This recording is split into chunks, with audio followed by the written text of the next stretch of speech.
Welcome to educator.com. In this first lesson for Algebra 1, we're going to be discussing variables and expressions. Before we do, we're going to talk a little bit about the history of algebra. And algebra was actually invented by multiple societies many years ago, as far back as the Babylonians 4,000 years ago. And the word algebra comes to us from an Arabic word, algebra, and it's named in honor of an Arabic mathematician who wrote a math text in 832. And the reason algebra is important is that it allows us to solve real-world problems in fields like architecture, engineering, and science much more quickly than we could with math, with arithmetic. You could certainly use trial and error to make economic projections, but it would take a very long time. Algebra is much quicker and more efficient. So starting out with some definitions. First, what you'll see throughout algebra are variables. A variable is a letter of the alphabet that is used to represent an unknown number.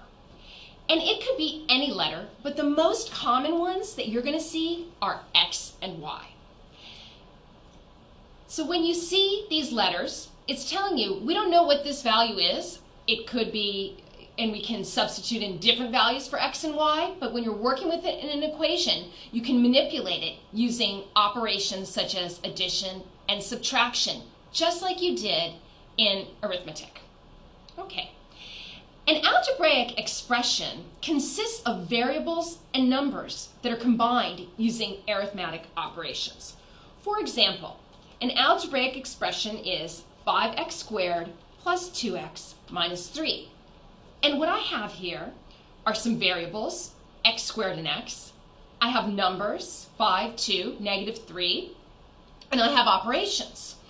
Remember that operations are actions performed on numbers: addition, subtraction, multiplication, and division. And something you'll notice, though, is that we no longer use an x, usually, in algebra to indicate multiplication. And you can see how that would be confusing if we used x. Look at 5x squared.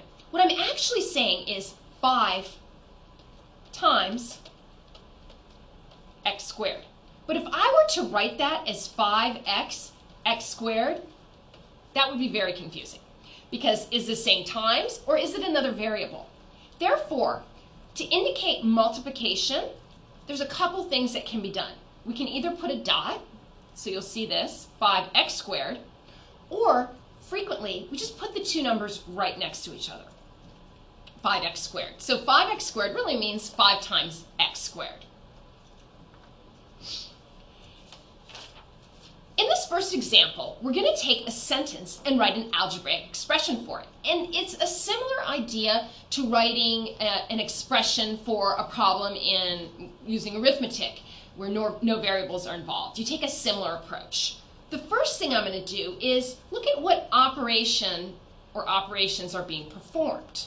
And I see that it says 8 less than the sum of the numbers m and n. Well, less than indicates subtraction. 8 less than. The temptation, though, is to write 8 minus, but that is incorrect. What this is saying is that I'm taking whatever comes after and I'm subtracting 8 from that.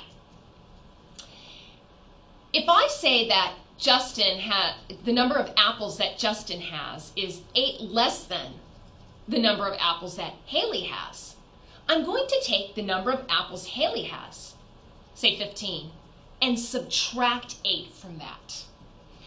Therefore, when you see something less than, and then a term or an expression comes after, you're actually going to put minus 8 after that second term. Okay, so I know that I'm going to have 8 less than this whole phrase. So let's go ahead and translate that phrase. The sum of the numbers m and n. Sum tells me I am adding. So I had subtraction, and now I have sum, so I'm adding. I have variables. M and N stand for numbers that are unknown. And I treat them the way I would a number in that they can be added, M plus n. So this is telling me I have 8 less than, so 8 less than this sum, m and n. M plus n minus 8 is the algebraic expression described by this sentence. The second example is an example involving another algebraic expression, but this time with a product, so multiplication. The product of the square of x and the cube of y. So product is telling me that I'm going to multiply. And I'm multiplying two things, the square of x, so a variable, and the cube of y. Again, in algebra, we're going to avoid using an x to show multiplication because that's too confusing. If you're going to multiply in algebra, you simply use a dot. You can use parentheses, the two numbers in parentheses next to each other, or simply just put the two variables or numbers next to each other like this. Okay, so I have the product of the square of x. That's telling me I'm going to take x and I'm going to square it times the cube of y cubed.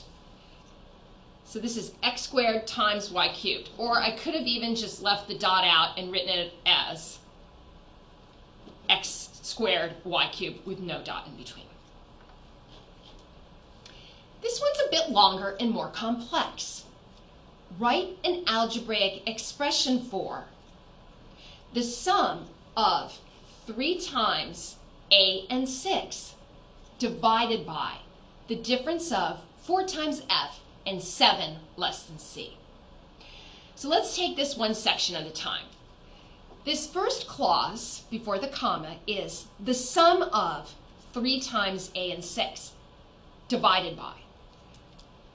So this entire first section is being divided by this whole second section. So I'm going to go ahead and write a fraction bar. And in the numerator, I'm going to have the sum of 3 times a and 6. Sum is telling me to add. So up here in the numerator, I'm going to be adding. And what I'm adding is 3 times a, multiplication, and 6. Okay, so I have the sum of 3a and 6. I'm taking that entire expression and dividing it by the difference. Difference tells me subtract of 4 times f and 7 less than c. So I am subtracting two things. The difference of 4 times f and 7 less than c. Okay. Difference is subtraction. So first I have 4 times f. A little more complicated over here because again we have that 7 less than c. Remember, 7 less than does not equal 7 minus. In fact, it's going to be something minus 7.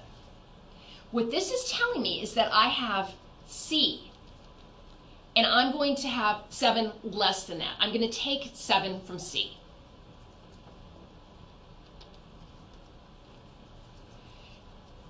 When you're dealing, especially with a more complex sentence like this, it's a very good idea to go back and double check your translation. Okay, so I had the sum of 3 times a and 6. That's 3a plus 6, that's sum, divided by.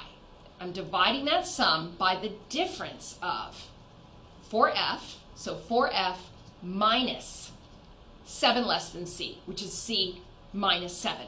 So this expression, this is the algebraic expression for this complex sentence that we were given. In the fourth example, again, I'm talking about products, so multiplication.